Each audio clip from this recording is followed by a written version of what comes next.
Colega, buenas tardes. Bien, mientras se arregla. ¿Han hecho ustedes ya las sesiones de cardiología? Y, a ver, yo creo que sí. ¿Me escuchan atrás bien? Sí, la respuesta es sí. No te aflijas, sí me escuchan. Les decía que ya han hecho ustedes las sesiones de cardiología y para muchos de ustedes que recién van a empezar un año de estudio fuerte, duro y parejo, eh, no se frustren si empiezan a leer y les parece que no avanzan mucho. Eso es así, ¿no? Porque en realidad hay muchas cosas que leer, en realidad bastantes. Y eso a veces frustra mucho al alumno porque piensa que va a leer hoy día un capítulo, empieza con la mejor ganas, pasa 3, 4 horas, termina el capítulo y se pone a ver las preguntas y no resuelve muchas. Entonces se frustra, pero no se preocupen, la idea es que avancen poco a poco, con calma, pensando que les queda muchísimo todavía por leer hasta el día del examen y van a ver que sin que lo noten, poco a poco van a empezar a tener mayor habilidad para desarrollar preguntas y mayor cantidad de conocimientos. También van a tener velocidad para dar los exámenes y todo es un proceso, nada aparece de un momento a otro. Para aquellos que estuvieron el año pasado estudiando por sus propios medios, en una academia o en lo que fuere, y realmente se esforzaron mucho y no pudieron ingresar, yo les digo que no se desanimen, ha sido solo un traspié nada más, que eso sea el motor para que este año lo hagan con más intensidad. Y pensamos que si no ingresaron no es porque no se hayan esforzado, sino que hay circunstancias que pueden pasar de mucha naturaleza que han impedido eso, ¿no? Intentamos corregirlo también en este año, vamos a tener asesorías psicológicas, porque realmente es muy importante que ustedes entiendan que el concepto está ahí, pero a la hora de dar el examen se complican la vida, y eso no tendría que pasar. O sea que es una parte importante también esa esfera. Muy bien, han preguntado aquí, ¿cuál de los siguientes mecanismos describe mejor el efecto de los iones calcio? Bueno, el calcio es un elemento que está distribuido en el cuerpo de manera muy amplia, principalmente en los huesos, pero aparte de la función estructural, también tiene una función como cofactor. Y como cofactor enzimático lo encontramos nosotros formando parte del sistema de la coagulación sanguínea, por ejemplo. El calcio adicionalmente también es importante en la sinapsis, en la comunicación interneuronal. Y el calcio también es fundamental dentro del proceso de interacción de una célula muscular con otra y también para que una célula muscular pueda contraerse. Entonces, el calcio ingresa al interior de la célula, pero el calcio, ¿dónde estaba habitualmente? Estaba en el exterior. Hay mayor concentración de calcio fuera que dentro de la célula miocárdica. Y cuando ésta ingresa, va a activar a un sistema enzimático también, que es la troponina, para que transforme a la tropomiosina y esta tropomiosina deje libre a la actina. Y así la actina puede interactuar con la miosina y entonces se produzca el desplazamiento, la contracción. Pero la pregunta es en qué fase de la despolarización o de la repolarización el calcio ingresa al interior de la célula. La fase de despolarización está básicamente representada por la fase 0, en donde los canales de sodio se abren y entran rápidamente al interior de la célula. En ese momento, la polaridad de la membrana cambia. De ser positiva fuera y negativa dentro, se invierte y se hace positiva dentro y negativa fuera. Fase 0, fase de despolarización. Entonces se va cargando de positividad la parte interna. En la fase 1 sigue pasando lo mismo, pero en la fase 2 principalmente encontramos un fenómeno fundamental que es el ingreso de calcio al interior de la célula. Por lo tanto, siguen entrando más cargas positivas al interior de la célula y sigue haciéndose más positiva el interior. En esa misma fase 2, el potasio empieza a salir al exterior, pero es principalmente en la fase 3 donde el potasio sale en mayor cantidad hacia el exterior. tratando de compensar ese ingreso de iones positivos, de tal manera que ahora sale mucho ion positivo por el potasio hacia el exterior y se alcanza una neutralidad eléctrica, digamos un equilibrio eléctrico. Es decir, en la fase 3, cuando el potasio sale al exterior, otra vez la membrana se hace positiva afuera y negativa adentro. Pero solamente se ha alcanzado un equilibrio eléctrico, porque el equilibrio iónico aún no se alcanza, debido a que afuera hay mucho potasio, afuera de la célula, y dentro hay mucho sodio y también mucho calcio. Entonces se requiere de una fase adicional, de la fase 4, para completar el equilibrio químico. Y eso lo hace básicamente las bombas que están en ese momento actuando, y una de las bombas más importantes es la bomba de sodio ATPasa. Esa bomba lo que hace es saca el exceso de sodio, 3 moléculas de sodio, y mete 2 moléculas de potasio. De tal manera que con eso restablece el equilibrio ya no solo iónico que fue en la fase 3, sino también el equilibrio químico. Pero no solamente depende de la bomba sodio-potasio ATPasa, también hay otras bombas como la bomba sodio-calcio. Entonces ahora entendemos en qué fase o en qué momento de la despolarización o del ciclo cardíaco propiamente estructurado en el potencial de membrana, el calcio ingresa al interior de la célula, es en la fase 2. Muy bien, entonces una vez que el calcio ya ingresó, está dentro de la célula, ese calcio va a la troponina y como ya les comenté, al final hace que la miosina con la actina se una. Pero recuerden, el calcio que ingresa al interior de la célula, al interior, en el citoplasma, no solamente procede del exterior, también procede del retículo sarcoplasmático. Entonces, el calcio se eleva dentro de la célula, en el citoplasma, por 2 mecanismos importantes, porque ingresa a través de la membrana citoplasmática y porque sale del retículo sarcoplasmático. En el caso del corazón, es más importante el ingreso del calcio a través de la membrana citoplasmática. En el caso del músculo esquelético, por ejemplo, es más importante el ingreso, o mejor dicho, la salida del calcio que está en el retículo sarcoplasmático hacia el citoplasma. ¿Ya? Ese concepto deben tenerlo claro. Muy bien, entonces, el ion calcio es fundamental para la contracción, pero cuando hay una contracción, hay gasto de energía. Cuando la actina se une con la miosina, se gasta un ATP. Hay acoplamiento, pero eso no puede ser de por vida. Tiene que desacoplarse en algún momento. Cuando se desacopla, también se consume ATP. De tal manera que el proceso de contracción muscular es un proceso activo de consumo de ATP.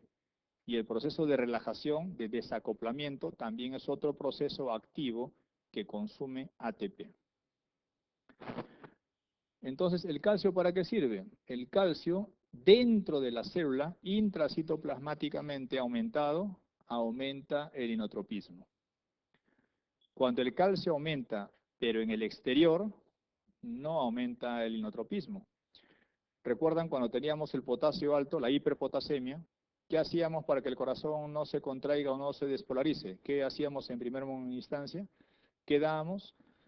Gluconato de calcio.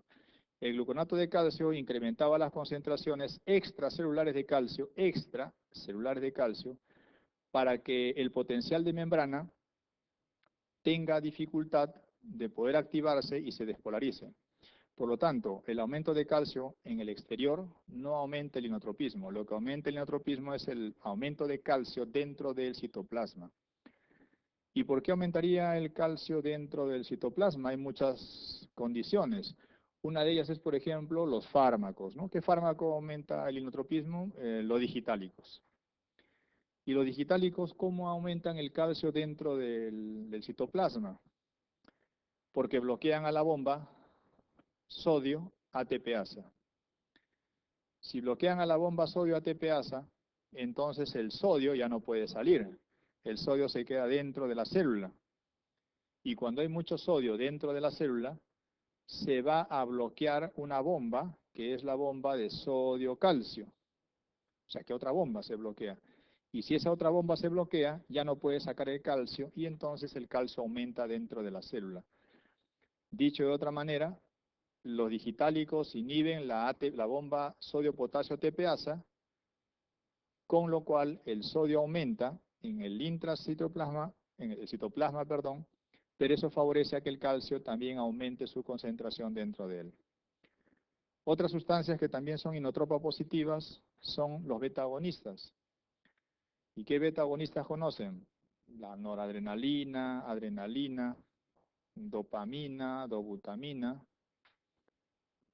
Está también el mirrinone. Todos ellos son fármacos que van a aumentar el calcio dentro del citoplasma y de esa manera aumenta la contractibilidad. Inotropismo positivo significa que aumenta la contractibilidad. Inotropismo negativo indica lo contrario. ¿Y qué fármacos hacen que el inotropismo sea negativo? Principalmente tenemos los beta bloqueadores.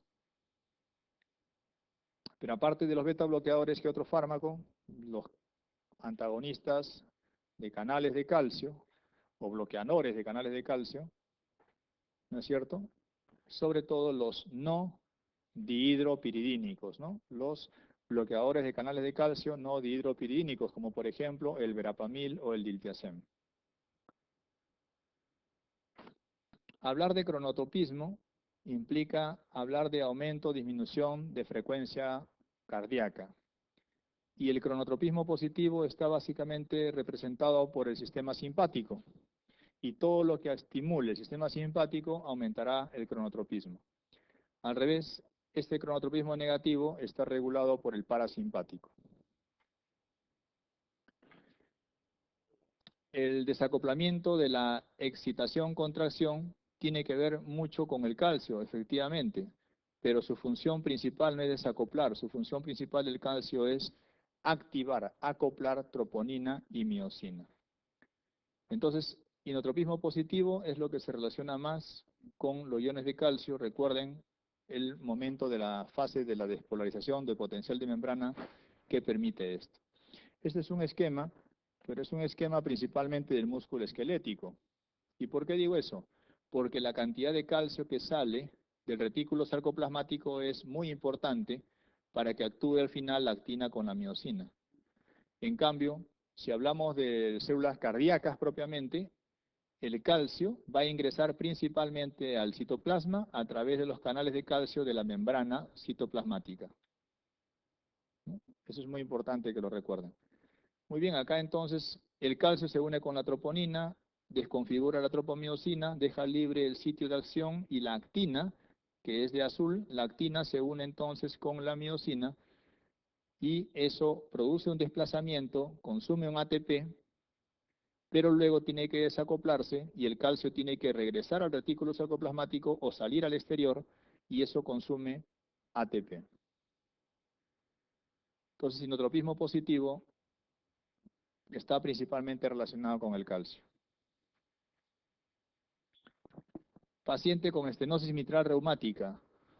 La estenosis mitral, como causa fundamental, es secuela de fiebre reumática. Vale decir, si tenemos un paciente con estenosis mitral, la causa más frecuente, ¿cuál es? ¿No? Secuela de fiebre reumática.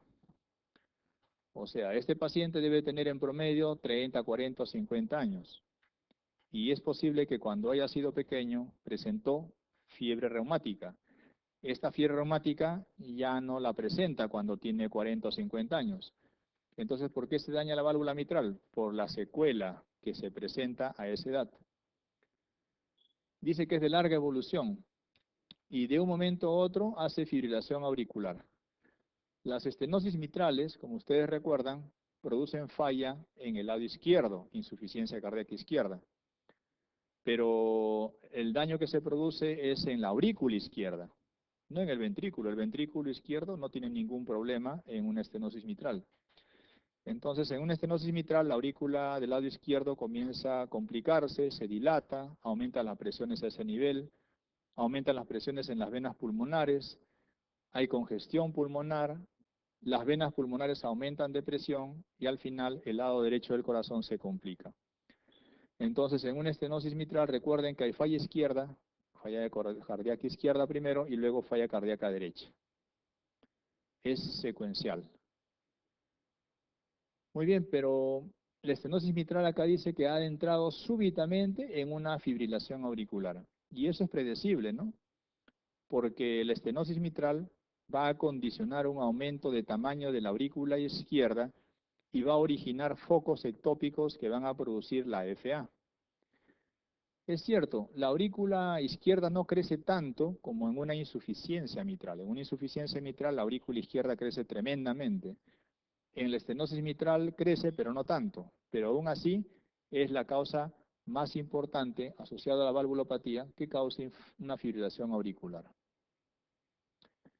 Muy bien, entonces, si tenemos fibrilación auricular, ¿qué significa? Que la aurícula no se contrae. Ambas aurículas, ¿no? Ambas aurículas. ¿Y cuál es el riesgo que haya una fibrilación auricular? Que la sangre que está ahí se produzcan coágulos dentro de la cavidad. Y luego esos coágulos pueden ir hacia la aorta y embolizar al cerebro o a cualquier otra parte.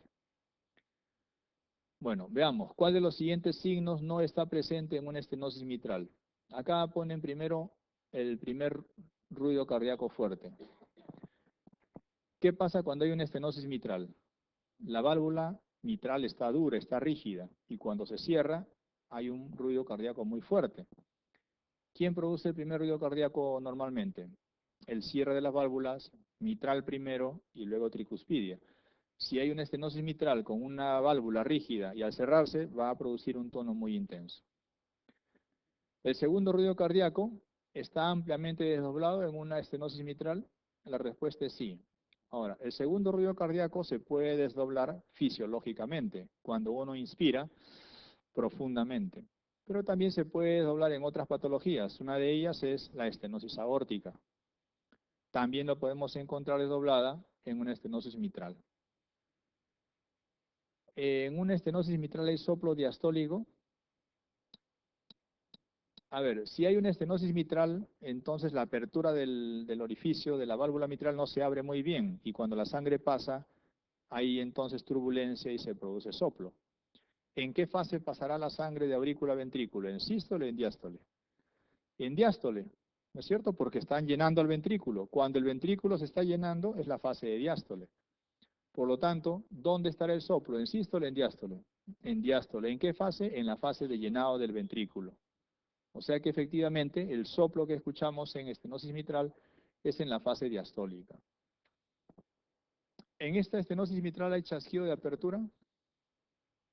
¿Qué es esto?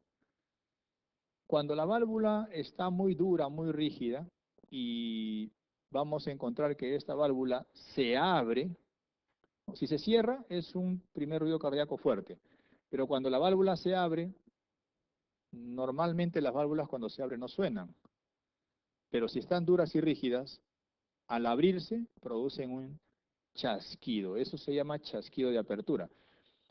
Entonces, en estenosis mitral, la válvula mitral cuando se abre suena patológicamente y eso se llama chasquido de apertura. Pasa algo similar en una estenosis aórtica.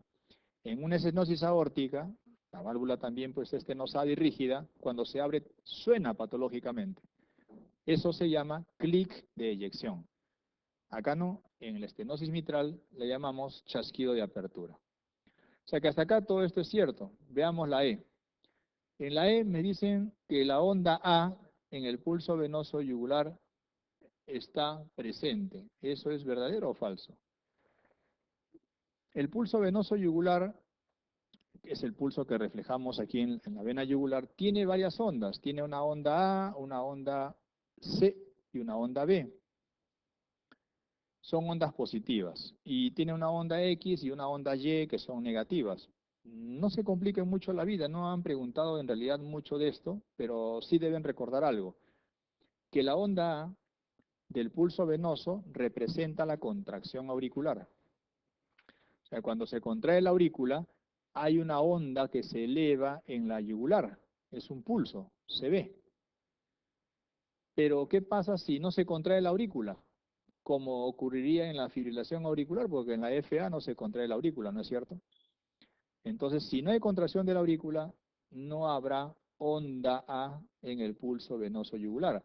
También podrían haber preguntado, onda P en el electrocardiograma. ¿Habrá onda P en el electrocardiograma en un paciente con FA? Tampoco, ¿no es cierto? Un paciente que tiene fibrilación auricular no tiene onda P. Tiene ondas F minúsculas, pero no hay onda P. Entonces, cuando hay FA, no hay onda A en el pulso venoso yugular, no hay onda P de papá en el electrocardiograma. Podemos encontrar pulso deficitario en la auscultación clínica. Escuchamos un primer ruido cardíaco fuerte, el soplo es diastólico, hay chasquido de apertura, son características de una estenosis mitral. Lo que no corresponde aquí es la alternativa E, la onda A del pulso venoso yugular. Acá está, miren, sístole, diástole, el primer ruido cardíaco está muy intenso. Recuerden que cuando la estenosis mitral recién empieza y está avanzada, el primer ruido cardíaco es fuerte, es intenso. Pero cuando avanza mucho más, la válvula mitral se calcifica, se hace más dura y ni siquiera puede cerrarse. Por lo tanto, el primer ruido cardíaco en una estenosis mitral, si bien es cierto al inicio está intenso, cuando avanza la enfermedad, el primer ruido cardíaco va desapareciendo en la medida que la válvula se calcifica. Acá tenemos el chasquido de apertura. Todo esto es diástole. Acá está el soplo, miren. En el inicio de la diástole, lo que se llama relajación isovolumétrica, acá no entra sangre, por lo tanto no tendría que haber ningún tipo de soplo. Cuando se abre la válvula mitral, que es acá, ¿no es cierto? Recién ocurre el chasquido de apertura y es después aquí que empieza a haber el sonido. Esta última parte del sonido, del soplo, ocurre porque a este momento, antes del primer ruido cardíaco, la aurícula se contrae siempre. Entonces, este soplo de la estenosis mitral se llama soplo en retumbo diastólico, pero puede faltar esta última parte si es que no hay contracción de la aurícula. Es decir, esta parte del soplo ocurre porque la aurícula al contraerse hace pasar con más violencia la sangre de aurícula a ventrículo. Pero si no hay porque hay una FA, esta última fase del soplo diastólico no se va a escuchar. En la estenosis mitral, el soplo se orienta hacia la punta del corazón, a diferencia de una insuficiencia mitral, donde el soplo se irradia hacia la axila. La respuesta acá es la letra E, entonces, ¿no? Onda A en el pulso venoso yugular. ¿En cuál de las siguientes circunstancias puede aparecer un desdoblamiento invertido del segundo ruido? Segundo tono, dice ahí, ¿no? Pero entendamos que la traducción quiere decir segundo ruido. ¿Qué cosa es un desdoblamiento para empezar? Un desdoblamiento es un fenómeno fisiológico. Normalmente ustedes saben que el primer ruido cardíaco se presenta por el cierre de la válvula mitral primero y luego tricuspidia, inmediatamente. Casi suena como un solo soplo. El segundo ruido cardíaco también se debe a un cierre de la válvula. ¿Qué válvula se cierra primero? La aórtica y luego la pulmonar. Pero cuando uno inspira profundamente, mete aire al lado derecho del corazón y entonces se demora la válvula pulmonar en cerrarse. Por lo tanto, el segundo soplo, en vez de que suene como uno solo, suena desdoblado. O sea, en vez de decir dung loop, lo que vamos a escuchar es un dung drup, un desdoblamiento. O sea, se cierra primero la aorta y se retrasa un poquito el cierre de la pulmonar. Eso es algo fisiológico y eso se ve principalmente en el segundo ruido cardíaco. Y en el primero también, pero no es muy significativo. Se ve más en el segundo ruido cardíaco. Bueno, pero y entonces, ahora este desdoblamiento, ¿en qué momento de todo esto que está acá? Porque uno dice, ¿y ahora qué marco, no? Bueno, esto de acá es muy importante, esa es una pregunta que ha venido ya bastante y vamos a evaluarla acá. Miren. Primero recordar, segundo ruido cardíaco, cierre de válvulas sigmoideas. Ya, ¿qué pasa si escuchamos el segundo ruido cardíaco muy fuerte, muy intenso en el foco aórtico? El segundo ruido cardíaco, si suena más fuerte en el aórtico que en el pulmonar, significa que el segundo ruido es más fuerte a expensas del cierre de la válvula aórtica. ¿Y eso qué puede traducir? Una hipertensión arterial sistémica. En cambio, si el segundo ruido cardíaco yo lo escucho más fuerte en el pulmonar, en el foco pulmonar que en el aórtico, eso debe ser porque hay una mayor intensidad en el cierre de la válvula pulmonar. ¿Y en qué patología o en qué condición ocurrirá eso? En una hipertensión pulmonar. Entonces es muy importante escuchar si el segundo ruido cardíaco está muy intenso o no. Si está intenso, hay que preguntarse luego, ¿dónde es más intenso? ¿En el foco aórtico o pulmonar? Si es aórtico, pensar hipertensión arterial sistémica. Si es pulmonar, pensar en hipertensión pulmonar. Bueno, acá tenemos lo normal, ya les dije, ¿no? Normal, primer ruido cardíaco, segundo ruido cardíaco. Acá el segundo ruido cardíaco sí se ha dibujado sus dos componentes, ¿no? Primero el aórtico y luego el pulmonar. Se le dice que inspire, normalmente, y como entra más sangre al lado derecho, ya dijimos, se demora el cierre de la pulmonar, y eso produce el desdoblamiento. La aórtica se cierra como debe ser y la pulmonar se retrasa. ¿Qué pasa si desde un momento inicial ya escuchamos ya desdoblamiento del segundo ruido cardíaco? Es patológico. Y entonces hay que pensar cuál es la causa. Veamos este ejemplo. Acá hay un desdoblamiento, no sabemos por qué, le decimos al paciente, inspire señor, y al inspirar entra más sangre en el lado derecho, se demora más la pulmonar en cerrarse, y este desdoblamiento aumenta más. O sea, el desdoblamiento persiste, pero aumenta el tiempo de desdoblamiento. ¿Por qué podría ocurrir esto? Porque patológicamente al inicio la pulmonar se demoraba porque había un bloqueo de rama derecha, un bloqueo completo de rama derecha del haz de His. Si hay un bloqueo completo de rama derecha, se demora más, ¿no es cierto? Se demora más la pulmonar, el ventrículo derecho en contraerse y eso origina que se demore el cierre de la pulmonar. Muy bien. Esto también se puede ver en un paciente con estenosis de la válvula pulmonar. También se puede ver como ejemplo. Y aquí abajo tenemos lo mismo, desdoblamiento también, fíjense, pero no es igual que acá. Esto no es igual que acá. Claro, yo no lo sé porque lo único que sé es que hay desdoblamiento. Entonces, ¿qué le digo? A ver, señor, inspire. Y si inspira, miren ahora qué tenemos. Del desdoblamiento pasa ahora a hacer un solo ruido. ¿Por qué ha ocurrido eso? Porque el problema aquí al inicio no es que la válvula pulmonar estaba demorándose en cerrar como acá, sino que la pulmonar se cierra normalmente. Entonces, ¿qué se demora en cerrar? La aórtica, en vez de estar acá cerrándose, se cierra acá. ¿Y por qué pasará eso? Porque ahora el bloqueo es de la rama izquierda de las de His. Otro ejemplo, estenosis aórtica. Le decimos al Señor que inspire, y al inspirar, ¿quién se va a demorar en cerrar? La pulmonar, y la pulmonar entonces se acerca acá, y entonces tenemos un solo ruido cardíaco. Entonces, un segundo ruido cardíaco desdoblado, al inspirar profundamente y desaparece y tenemos uno solo, es característico de un bloqueo de rama izquierda o de una estenosis aórtica. Esto se denomina desdoblamiento invertido o desdoblamiento paradojal. Esto lo pueden preguntar tranquilamente, ¿eh? Se ve, insisto, en una estenosis aórtica. Ahora les comento lo que ya ha venido mucho en las preguntas de los exámenes. Paciente que viene con desdoblamiento, le decimos inspire y el desdoblamiento continúa igual. Ni aumenta ni desaparece. ¿Y por qué? Porque aquí el problema que se ve es que cuando inspira el paciente profundamente, la sangre pasa a la aurícula derecha y luego, en vez de ir al ventrículo derecho, se mete por un hueco a la aurícula del otro lado, a la aurícula izquierda. Entonces no se sobrecarga el ventrículo derecho y no se prolonga esto. Entonces, ¿en qué condición ocurre esto? En un CIA, en una comunicación interauricular. En un CIA, entonces, hay desdoblamiento del segundo ruido cardíaco, pero es fijo, o sea, sigue sin alterarse después de una inspiración profunda. No se olviden, es un ejemplo clásico, lo han preguntado ya muchas veces. Ahora sí, ¿En cuál de todas ellas encontramos un desdoblamiento invertido o paradójico, si quieren, del segundo ruido cardíaco?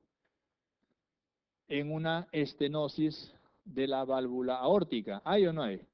No hay. Entonces, otro ejemplo, bloqueo completo de rama izquierda.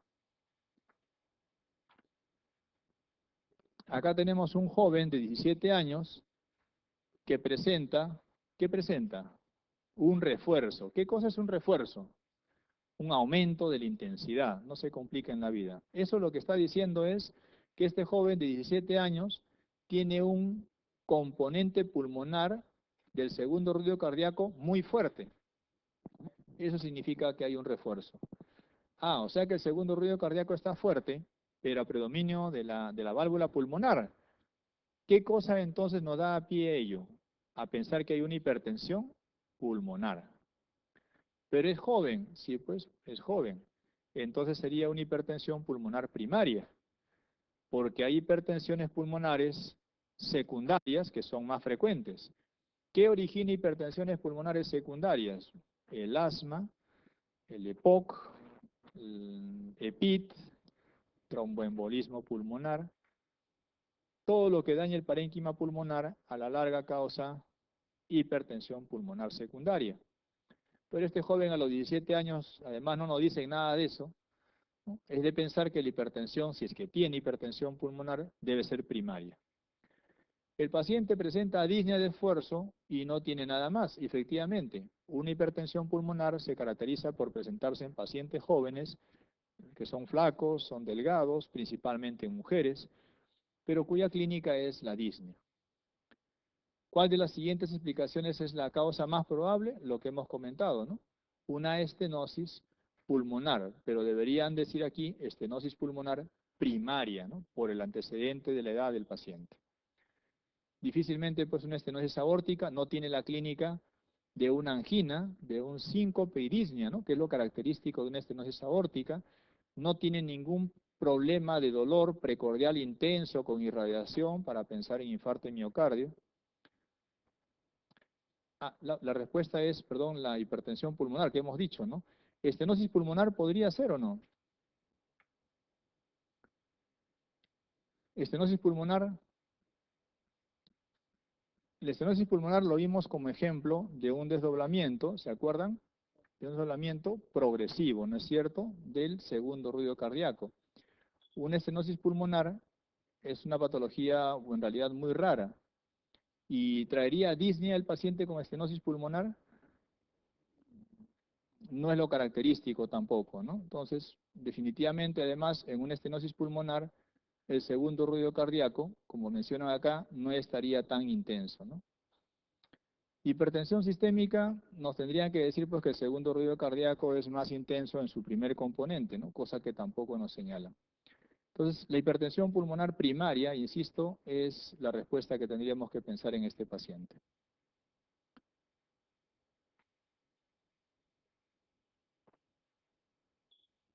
Acá nos preguntan sobre fármacos que disminuyen la mortalidad en insuficiencia cardíaca.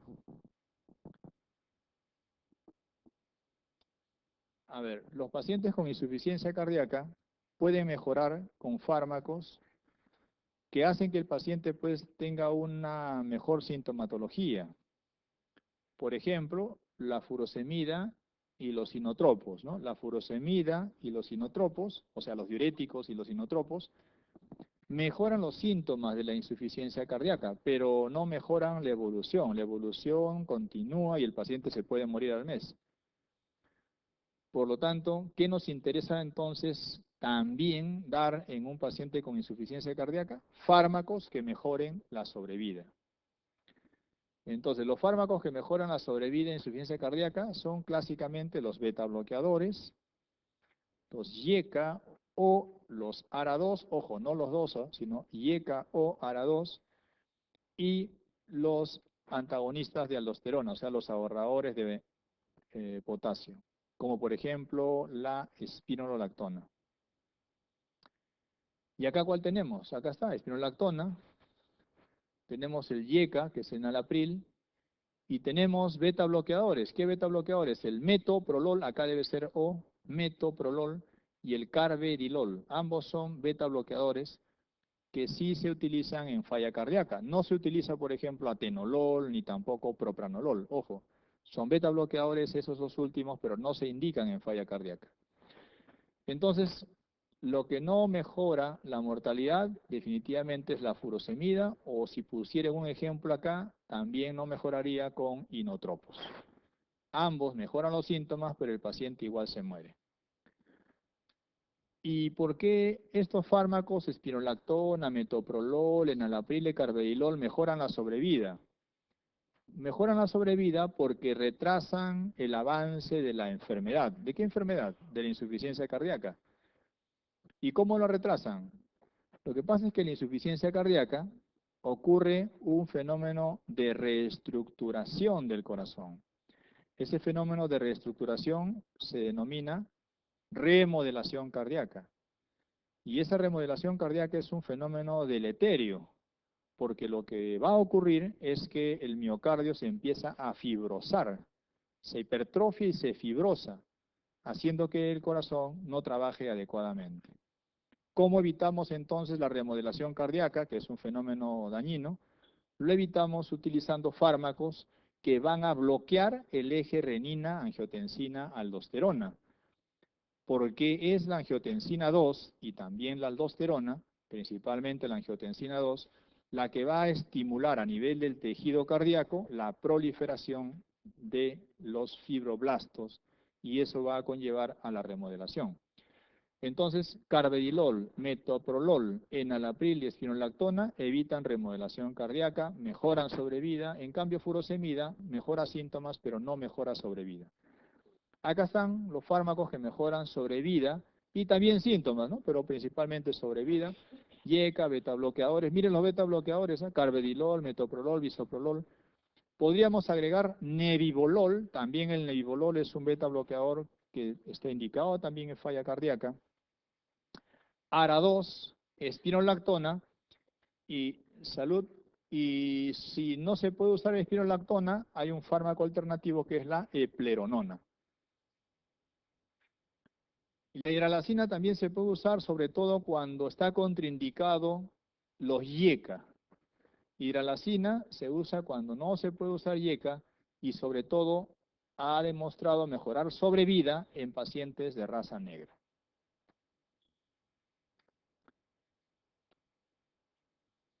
Entonces la respuesta aquí es furosemida, ¿no?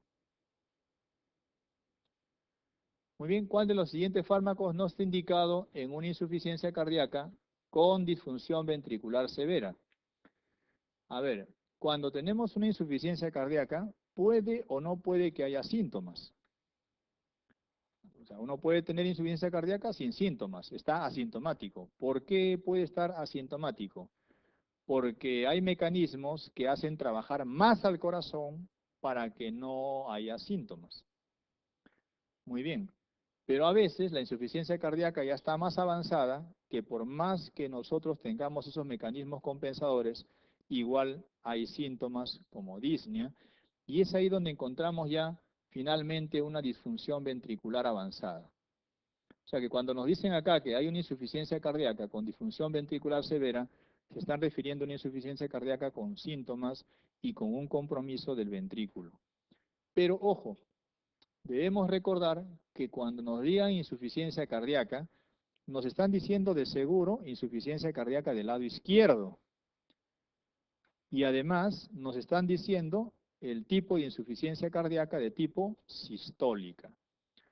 Es decir, si a alguien le dicen paciente con insuficiencia cardíaca, no es necesario que le digan que es del lado izquierdo, ni tampoco que es una falla sistólica. Simplemente hay que suponerlo. ¿Por qué digo eso? Porque hay fallas cardíacas del lado derecho, hay fallas cardíacas de tipo diastólicas, y el tratamiento y el manejo es diferente. Esto que estamos comentando acá es para el manejo de falla cardíaca del lado izquierdo de tipo sistólica. Esto de aquí, junto con diuréticos y con inotropos, todo constituye tratamiento para falla cardíaca de tipo sistólica. Entonces, cuando preguntan acá, ¿cuál de los siguientes fármacos no está indicado en insuficiencia cardíaca con disfunción ventricular? Uno comienza a ver, carvedilol, ¿está indicado en falla cardíaca de tipo sistólica? Sí. Espironolactona también. ARA2 también.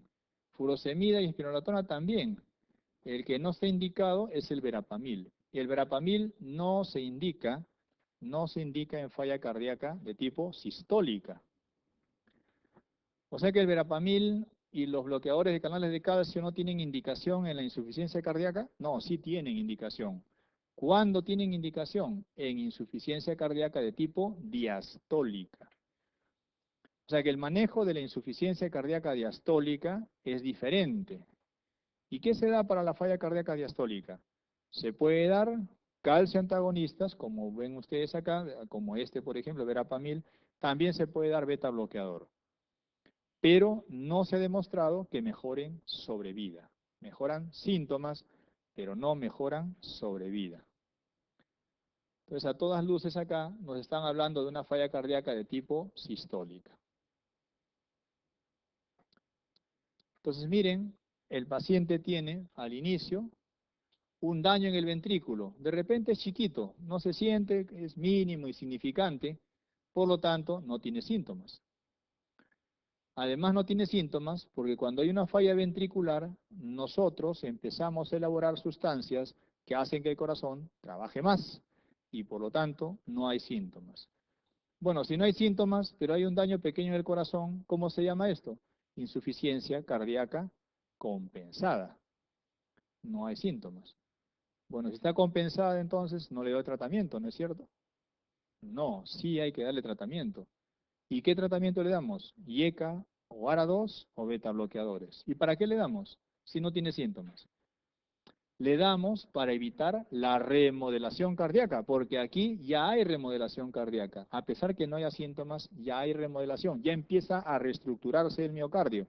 Y no hay que permitir eso, de tal forma que lo más pronto posible IECA y o beta bloqueadores. Cuando ya el paciente tiene síntomas, hablamos si tiene clase funcional 1, 2, 3 o 4, según la clasificación de Nueva York. Y si la clase funcional es 1 y 2, aparte de IECA y beta bloqueador, hay que agregar diuréticos. ¿Y los diuréticos mejoran sobrevida? No, solo síntomas. Las guías actuales del 2013 de falla cardíaca de Estados Unidos señala que en clase funcional 2 ya se puede agregar espironolactona. Clásicamente, la espironolactona se utiliza en clase funcional 3 y 4, porque ahí es donde recién se ve su efecto de disminuir mortalidad. Pero estudios clínicos actuales, y en las guías lo señalan, también se puede empezar a utilizar desde clase funcional 2. Cuando tenemos ya la clase funcional 3 y 4, no hay vuelta que darle. IECA, que ya usamos, beta bloqueador, que ya usamos, diurético, que ya usamos.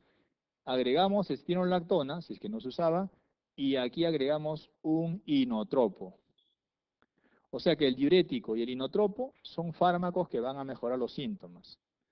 ¿Y ahí qué inotropo podemos usar? Podemos usar dopamina, dobutamina, milrinone, levosimendan. Ya, pero ¿cuál es el problema de estos fármacos? Dopamina, noradrenalina, dobutamina. ¿Cuál es el problema de estos fármacos? Que no se pueden utilizar por mucho tiempo. Son buenos, el paciente le recibe el inotropo, excelente, dice doctor, ahora sí mi corazón late muy bien, puedo caminar, sí, pero se muere al mes, por arritmias. Entonces, no se puede dar inotropos por largo tiempo. No se puede dar todos los que he mencionado, pero sí se puede dar el digital. El digital es un inotropo que sí se puede dar por mucho tiempo y que no aumenta a las arritmias y no aumenta la mortalidad. En realidad, el digital en las guías internacionales solo está indicado usar en insuficiencias cardíacas cuando, además de insuficiencia cardíaca, el paciente tiene FA. Sí, doctor, ¿y por qué lo usamos en nuestro país? Bueno, un paciente, les explico, un paciente que tiene clase funcional 4 ya está pues muy avanzada. ¿Y qué le espera? Lo que lo puede ayudar, ¿qué cosa es? Un trasplante cardíaco. Dígame, ¿ese paciente se va a trasplantar realmente? ¿Peor con la reforma de salud, con la pseudo reforma de salud? No, no es cierto. Entonces, lo que vamos a hacer es tratar de ayudar al paciente a que sintomáticamente aguante. Y justamente por ese motivo, así no tenga FA, muchas veces se le da este inotropo digital con la confianza de que no va a haber mucha arritmia. Muy bien, entonces acá ya quedamos claro que es el verapamil, ¿no es cierto? ¿Cuál de las siguientes combinaciones forma el trípode en el que se asienta el tratamiento farmacológico de la mayoría de pacientes con insuficiencia cardíaca y disfunción ventricular? Cuando dice insuficiencia cardíaca y disfunción ventricular, hace referencia a que es sintomática y que hay daño ventricular. Y que en todo caso es un problema propiamente sistólico. Es lo que quiere decir básicamente esto, ¿no?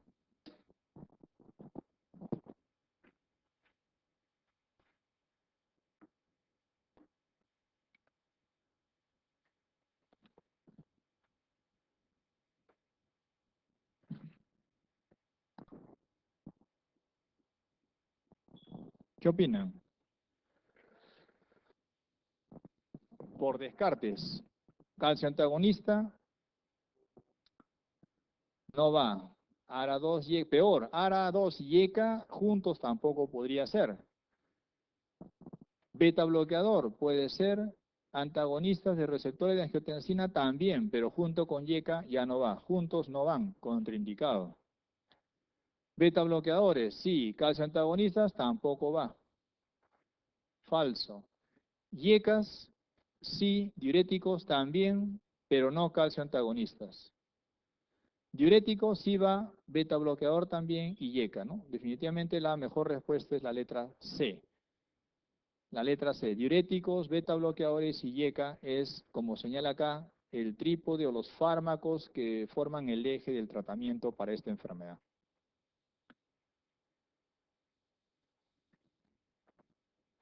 Todo lo demás, como hemos visto, que tengan calcio antagonistas, no puede ser. ¿Cuál de los siguientes sistemas neuromorales que están activados en pacientes con insuficiencia cardíaca no aumentan la resistencia vascular sistémica? Entonces, en una insuficiencia cardíaca, para tratar de compensarse, se liberan sistemas neuromorales, se activan sistemas neuromorales. Pero nosotros también activamos sistemas neuromorales. Un temblor ahorita, por ejemplo, nos hace volar hacia el primer piso. Llegamos al primer piso y todo nuestro sistema neuromoral, renina, angiotensina, todo se activó. Pero cuando ya pasa el temblor, otra vez el sistema baja y se vuelve normal. Pero el problema en una insuficiencia cardíaca es que ese sistema neuromoral está persistentemente elevado.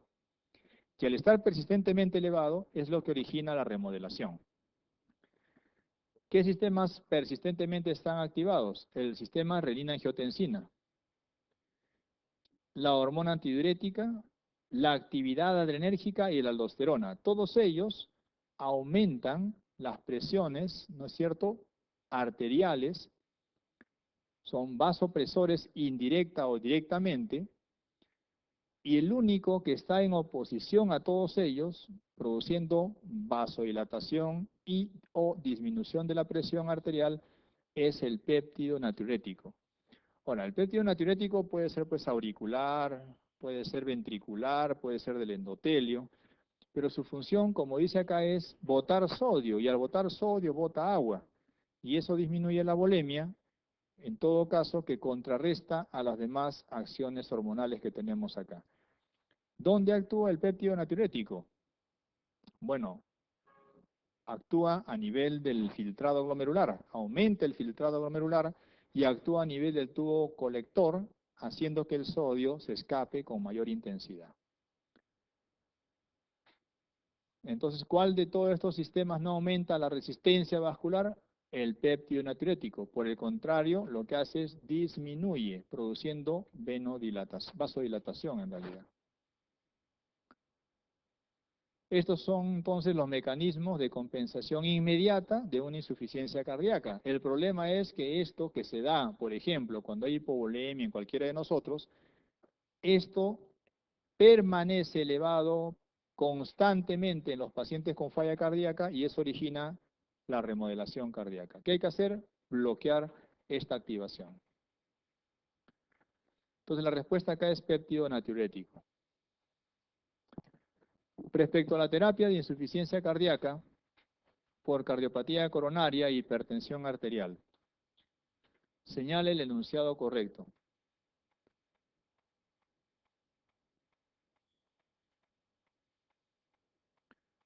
Esta pregunta es sencilla, no se pueden equivocar.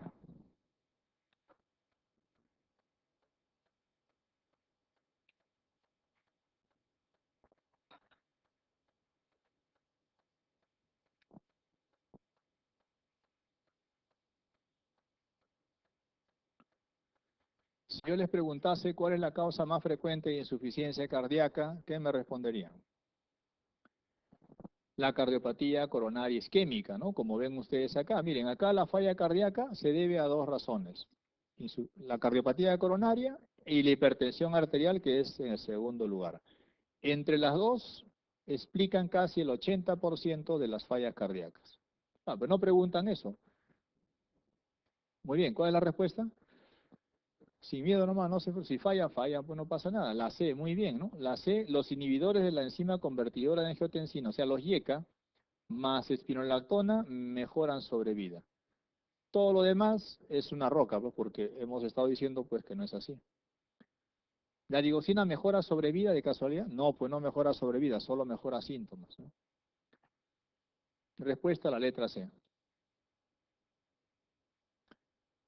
¿Cuál de las siguientes manifestaciones clínicas se encuentra en la insuficiencia ventricular del lado izquierdo? Entonces, las manifestaciones clínicas son diferentes según haya falla cardíaca izquierda o si hay falla cardíaca derecha. Cuando hay falla cardíaca izquierda, el síntoma cardinal es la disnea. Y cuando hay falla cardíaca derecha, bueno, el síntoma cardinal es la congestión, ¿no? Los edemas periféricos, la ingurgitación yugular. Ah, o sea que si tengo disnea, no hay vuelta que darle, es falla cardíaca izquierda. No, porque la disnea es muy inespecífica. Me orienta a falla cardíaca izquierda, pero no es con certeza solo falla cardíaca izquierda. ¿Qué más puede ser? Una neumonía, anemia severa. Ah, entonces debe ser disnea de esfuerzo. Tampoco. La disnea de esfuerzo me orienta a pensar en falla cardíaca izquierda, pero no es específica. Una disnea de esfuerzo la puedo ver en una fibrosis pulmonar. Bueno, entonces, ¿qué patología o qué síntomas o signos son específicos de falla cardíaca izquierda? La disnea paroxística nocturna. Es así. ¿Y qué más? Otro, ortopnea. La ortopnea también. ¿Y qué más? Crepitantes bibasales, ¿no? Crepitantes bibasales pulmonares. Y podríamos también mencionar el galope, el ritmo de galope, ¿no? Que también es específico. Bueno, entonces acá nos preguntan síntomas, signo, clínica de la falla cardíaca izquierda. De todas estas, ortopnea, pues. Ingurgitación yugular, ascitis, edema de miembros inferiores y anorexia forman parte de la falla cardíaca derecha. ¿Por qué hay anorexia en la falla cardíaca derecha? Porque hay congestión de la mucosa gástrica y esa congestión de la mucosa gástrica causa gastritis, hiporexia, náuseas e incluso como la mucosa del intestino se edematiza, produce también diarrea y malabsorción. El paciente se desnutre. Respuesta entonces acá, la letra D, de dedo, ¿no? Ortopnea.